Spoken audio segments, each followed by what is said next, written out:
All right, we are in session 1C, Film Analysis 1. I am your moderator, Patrick McCauley. I'm also the co-coordinator and one of the founders of the Harry Potter Conference here at Chestnut Hill College. We will be hearing today from Ambrose, Rothstein, Roberts, and Stevenson. And we have, let's see, I think they are, how many are 10 minutes and how many are 20 minutes? 20. You're 20? 10? Do we have everyone, all the speakers here today? Just two, huh? I will have lots of questions and answers. I think there's some traffic issues out there in the Muggle world, so I'll see if I can just Osseo speakers. So they should be here shortly. All right.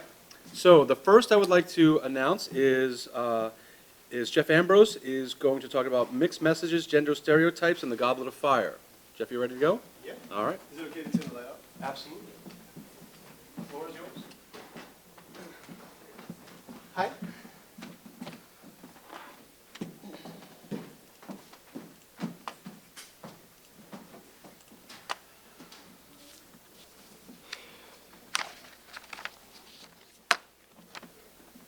All right. Good morning.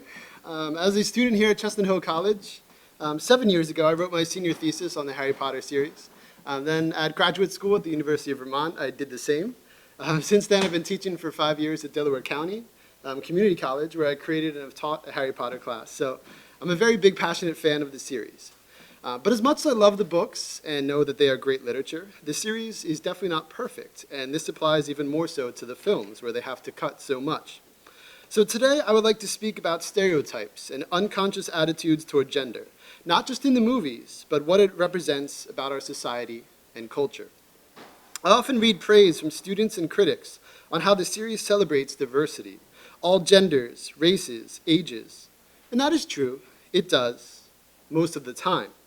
But I want to discuss the most glaring and confusing case of missing the mark on fairness and stereotypes in the series, the portrayals of boys and girls in the Goblet of Fire film. When I was teaching the movie to one of my classes a few years ago, I noticed something quite alarming. And my students also took note, and it led to one of the best papers I've ever received on this very topic. I want to share some insights learned from that class and some of its great students with you now. And just as a quick disclaimer, my original plan for this presentation was about an hour and 15 minutes, so I've condensed it as much as possible. I'm only talking about a couple scenes today. The Goblet of Fire scene I would like to revisit with you now comes early in the film, about 17 minutes. As Harry returns to Hogwarts, we are shown the arrival of the two other wizarding schools involved in the Triwizard Tournament, Beauxbatons and Durmstrang. Let us now watch how this is done. There's German subtitles, because that's the way it's on YouTube. I tried playing the DVD, but it wouldn't come up, so. Please join me in welcoming the lovely ladies of the Beauxbatons Academy of Magic and their headmistress, Madame Maxime.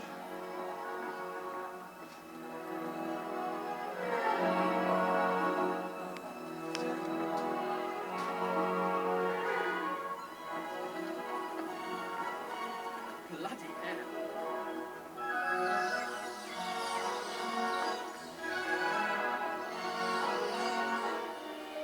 Blimey, that's one big one.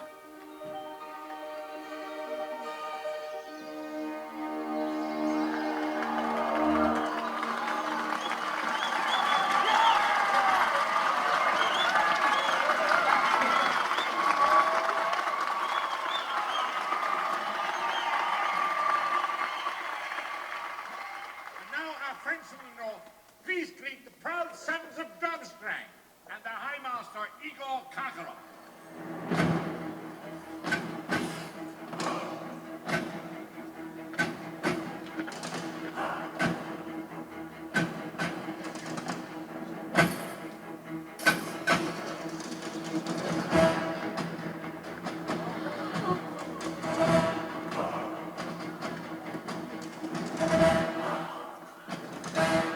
It's him. Victor Crumb.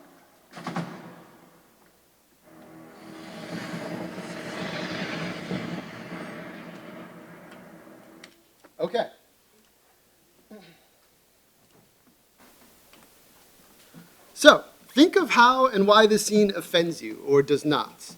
For many of us, it may not be offensive because these kind of caricatures of gender have become so ingrained in our cultural values and perceptions of what a man and a woman are to be. For others, that may be the main reason why it is so offensive, the fact that this is common and acceptable to view men and women this way. In the Goblet of Fire novel, this elaborate entrance of the other schools does not exist. In fact, we are told that about a dozen boys and girls are there to represent both Durmstrang and Beauxbatons. So why in the world is this seismic shift added between the genders, drawing a clear line in the sand? There is no clear answer, but the fact that the filmmakers made this choice to add this scene and separate the genders seems rooted much more in perpetuating stereotypes, the way that commercials, TV, and other films often do. The name Beauxbatons is a combination of two French words meaning beautiful sticks, or wands, since the name of a wizarding school. So even in their name, we think of beauty, sure, but also perhaps frailty. The Beauxbatons girls do not enter walking normally. They scamper in with a coordinated dance routine. They're in pale blue form-fitting dresses, releasing butterflies and letting out purr-like sighs. What does this even mean? Why do they make such noises? Think of the design and purpose of this scene. We are being shown two very different wizarding schools.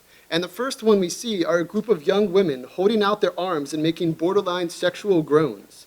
Now that is a bizarre portrayal of girls and women for a student body of 11 to 17-year-olds, let alone any place or audience.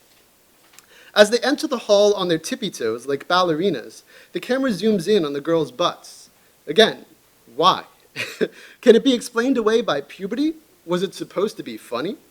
Either way, it only reinforces the stereotype that women are only to be looked at as objects, judged for what their bodies have to offer.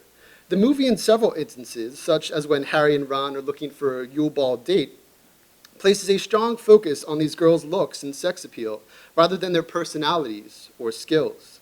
The way these young girls are presented makes the audience feel that they are more like cheerleaders than competitors within the tournament. Despite Mad-Eye Moody telling Harry that Fleur is as much a fairy princess as I am, Fleur Delacour, the Beauxbaton champion in the tournament, is often shown to be weak, as she is the only one who fails the second task and is the first to fall in the final task. Yes, the character of Hermione is often viewed as a strong role model for many women, but what is this film saying about women at large? Returning to the Beauxbaton entrance, Ron remarks bloody hell at the sight of the girls' butts, and even in the book he says, "They don't make them like that at Hogwarts." We might think of catcalling on the streets or in a school or work hallway. These inappropriate, often sexual remarks or gestures are made at the sight of a woman and can make them feel objectified or frightened. However, many of us likely laughed when Ron said it. "Oh, Ron, you lovable redhead, you little goofball." But take a step back. Project this scene and its implications outward. If we tolerate, even celebrate, and enjoy viewing this behavior, how could it ever be viewed as offensive or wrong? This scene and its portrayal of women is appalling and out of line with the rest of the series' purpose of promoting tolerance and respect. But this is not a one-sided offense in the film. The approach of the entry of the Durmstrang boys is just as reductive and silly. The boys wear uniforms that look like that of the military. They march in formation. They grunt and chant, pounding their phallic staves against the ground. Think of the disparity to the Beauxbatons girls. Instead of prancing along throwing out butterflies, they wield weapons and scare onlookers. Instead of looking like they are ready to dance, they look ready to fight. Instead of sounding and acting submissive, they come off dominant and in control. Upon reaching the podium at the front, the boys do not curtsy or bow to the crowd as the girls did. They breathe fire and leave the crowd in awe. Unlike the girls, who seem to be accessories or background beauty, the Durmstrang boys come off poised to win any battle. So the line is drawn. The girls are background entertainment, the beauty. The boys are doers, leaders, the brawn and muscle. Men, according to this film, and sadly much of culture, are the strong ones, the capable ones, the loud, the mighty, the brave. But why, though? Can a woman not be the strong leader and the man the soft-spoken dancer? Yeah, sure, but those who break the mold are often seen as aberrations, the black sheep, the pariahs. They are ridiculed for not being what society thinks they should be. And therein lies the danger of this scene and its implied message. It is normal and okay to view men and women this way. Normally, 3 champions are chosen for the Triwizard Tournament, 1 from each school. But because of the bewitched goblet in this book, 4 are ultimately chosen. Only one of them is female, though, and we might pessimistically imagine in the context of the film that this is only because Beauxbatons brought only girls. The one female champion happens to be named Flore, which in French means flower. Rowling majored in French and classics in college, so the name choice seems quite intentional, playing along with the idea of gender roles and perhaps adding some irony to it. The female contender chosen by Faith to fight to the death in the tournament is named Flower. This can make us think of the sexist cliche, to fight like a girl. It is implied through her name and the portrayal of her school that she is already doomed to fail. Conversely, the foreign male contestant's name is Victor, in reference to victory, or the predetermined winner of the tournament, especially after observing the disparity of those entrances. Body language also plays to gender roles in this scene. When greeting the chosen students at the front, Dumbledore congratulates them quite differently. With Victor, Dumbledore shakes his hand vigorously and gives him a slap on the shoulder, a very man-to-man exchange. The mood shifts when acknowledging Flore. He gently shakes and touches her hand and even her back, guiding her onto the stage. Then, with Cedric, Dumbledore gives him a brief handshake and a congratulatory slap on the back, very bro-like. The mannerisms may very well be unintentional on the actor's part, but that only further proves our unconscious thoughts about the roles of each gender. So what is this scene saying? Even though all of the students are competing in the same context, the same contest with the same challenges and equal fates, the outcome seems more promising for the boys. They are greeted man to man as masters of their fates, but Flore needs to be guided and handled with care to even make it through the simple ceremony. Flore is treated much more delicately than the boys, but when standing in front of a dragon or swimming frantically in the lake, the dangerous creatures hunting her are not going to give her a break because she is simply a female. In Elizabeth Heilman's analysis of gender roles, entitled Blue Wizards and Pink Witches, Representations of Gender Identity and Power, she discusses the role of women, and in particular Hermione. In the series, Heilman believes that the Harry Potter books feature females in secondary conditions of power and authority, and replicate some of the most demeaning, yet familiar, cultural stereotypes for both males and females. Hermione at times breaks these molds. She is depicted as the strong-willed, capable girl throughout the series. She is the knowledgeable one, always quick-witted and confident. She is empowering to young girls, showing dedication to school and her education. She is courageous and never dumbs herself down just to look better to boys. However, in this particular film, The Goblet of Fire, another side of Hermione is captured. The audience is introduced to a crazed hormonal version of the once utterly composed girl. Hermione's interests have been shown to lean more toward books and knowledge than boys until the introduction of the Yule Ball. She loses her emotional balance and logical sense of thinking when Ron shows interest in other girls. When discussing the topic of dates with Hermione, Ron asserts that it is one thing for a boy to show up alone, but for a girl, it's just sad. This toys with Hermione's emotions as it places an unfair expectation on her, as a girl to need a date that she is not viewed as sad or pathetic. Yet Hermione's negative reaction is puzzling to Ron. Why would any guy ask the smart, chaste girl like Hermione to a ball? This references the idea that boys only like the popular, girly girls, and that nerds or girls dedicated to school are often undesirable. Additionally, Ron's statement touches upon major topics of sexism. He claims that it is a shame for girls to go to a ball without a male escort, but normal for boys to go without a girl. Why is that? It seems as though it is necessary that a girl's self-assurance be reaffirmed by a boy's approval of her, that without the approval she is not a worthy date. Instead, she is to be pitied. But for a boy, a girl's opinion of him is unneeded and or irrelevant. And think of the whole notion of dating, or dances, or even wedding proposals. Men are the ones expected to take the lead, buy the ring, ask for a date. Think of what that is saying. Women are to be won over. Men are to be leaders in marriage, in initiative, and girls need only comply or not. This is a very reductive idea, that women are a prize. I argue that this particular idea of men being expected to take the initiative in these situations plays a major role in carrying on so many of the major gender stereotypes. It suggests to women that they must be appealing to men in order to be asked out or sought after. And that breeds the notion that they must appear attractive and places an unfair emphasis on physical appearance.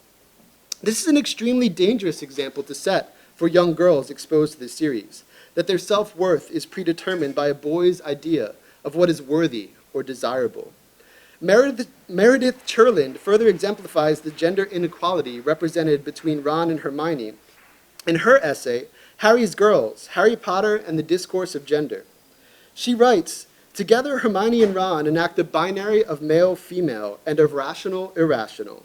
Again, we are presented with gendered subject positions we take up and to construct ourselves and our ways of being in the world.